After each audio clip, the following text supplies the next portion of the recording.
So the way I was able to get to PBS was Mr. Rossi told me about this summer academy. I was one of 27 kids selected to go to that in Arizona, and being able to meet with people who not only are the same age as me, but have the same passion as me, really made me realize that journalism is for me.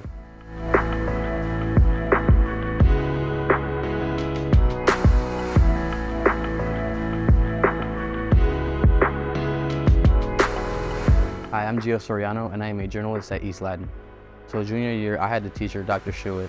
He'd hear me talk with people in my class about sports, and he tried to connect with me, and that was the first time that I've ever had a teacher truly talk with me one-on-one. I got a hot tip in journalism speak from Dr. Kurt Schuett that he had a student in his junior class who was just extremely interested in sports and sports stats and journalism. My first impression of Gio was that this is a student who's ready to work, ready to do all of the kind of new learning that it would take for him to really discover and explore his interest in this field. I also got an email offering this opportunity that our PBS partners through Student Reporting Labs gives for student scholarship. So as soon as I met Gio and I got that email across the desk, I knew that they were a good match. This year it took place in Arizona, so I had to make my own submission video and explain why I should be selected. I walked into class, Dr. Schuett comes up to me saying, did you check your email? And then he announced to the entire class that I got in. I was doing journalism at Leyden for maybe 4 months up to that point.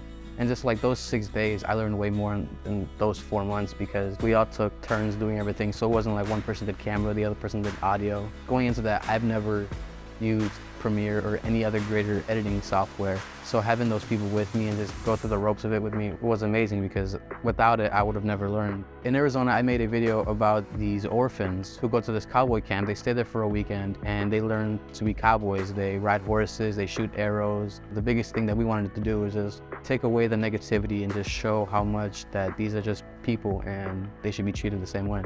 So Gio came back from PBS with a ton of energy. His piece that he produced while he was out there was aired on national television, and so he came in ready to go for this year as one of our East Leyden broadcast students, and he was incredible. My entire life, I didn't really think much of school. I kind of just I blew it off growing up. But with journalism, it was the first time where I really wanted to go to school and learn. And even when I wasn't in journalism last year with Mr. Schuett, I was excited because having that person to talk to that isn't a student or one of my friends is something that I never take for granted. And I always, whenever I see him, I always thank him.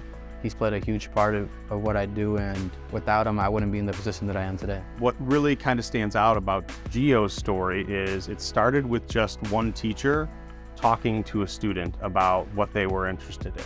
That's what kids should know. They're not on their own. Even when it doesn't appear immediately in the course planning handbook, there are people here who want them to achieve their dreams. Being able to see my classmates get to learn the same things that I learned and have the same excitement, it brings joy to me, and just having that impact on people. Having those stories out to the community can really get people inspired. I feel like there's so many inspiring stories that really haven't been told, and for people to hear them, I feel like they want to hear them and they feel empowered, and just to be able to give back to the community is always a huge thing.